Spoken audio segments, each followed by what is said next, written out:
Alright, so Gimp is an alternative to Photoshop, and it's free. It's open source, which just means people contribute to it all the time. And you can download it right now. Go to gimp.org, click that button. You can read all about it here. It's a very powerful one. They have a lot. They basically take all the options you have in Photoshop, and they've made it available for free. So it's pretty cool. I've used it in the past. I mainly use it to demonstrate in courses, like alternatives for people. So in this, there's tutorials too, which is good. There's documentation. So if you go to tutorials, first of all, simple needs, floating logo, making a circle shape image, layers, basic curves. So there's all these tutorials right on the site. And then I want to show you how I learned it. And this is how I learned Photoshop as well. YouTube. So say I want to learn how to create text in a circle with Gimp. So remember I did that, right? Excuse me. With Photoshop, it's basically text along a path. Well, you can do the exact same thing I did with Gimp. Okay, and the way you learn how to do that is go here to YouTube, type in text in a circle with Gimp, and watch pick a tutorial and watch it, because it has, like I said, it has a lot of the same features that Photoshop has.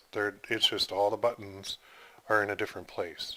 Okay, so you can do everything that you can do with Photoshop, you can do it with Gimp. But I'm not going to go through and demonstrate the exact same thing because I don't really use it. I'm offering it as an option for you just because it's free. And if you get really good with it, you won't even need Photoshop anymore. So I like Photoshop. It's just what I started out with. I bought it a long time ago. I think now you can get Photoshop for pretty cheap.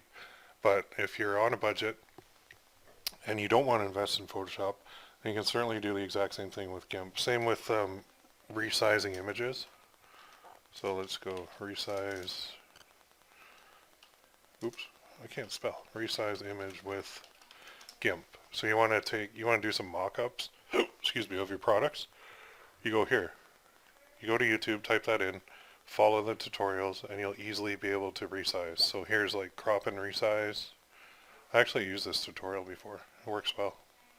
So like I said, the stuff is there. It's just the buttons are all in a different spot and might be labeled a little bit differently versus Photoshop. So if you do want to get it, go get it. It's always good to expand and have a lot of different ways to go about things. There's docs too. So the user manual, which is cool. Gives you all the nitty gritty. Here's some comment tasks too. Change the size of an image, compressing, crop, flip, rotate, separating an object from its background, draw straight lines, getting unstuck. Everything is in here. So there's no reason why you guys can't do this stuff on your own. The basic format, as you've seen, is a little bit of text and a nice little image. That's all you need. You don't need to get super fancy. If you want to get super fancy and you don't know how, outsource it. Okay? So there's no excuse. Here you go. There's a free version. Have at her and go ahead and use YouTube to learn it.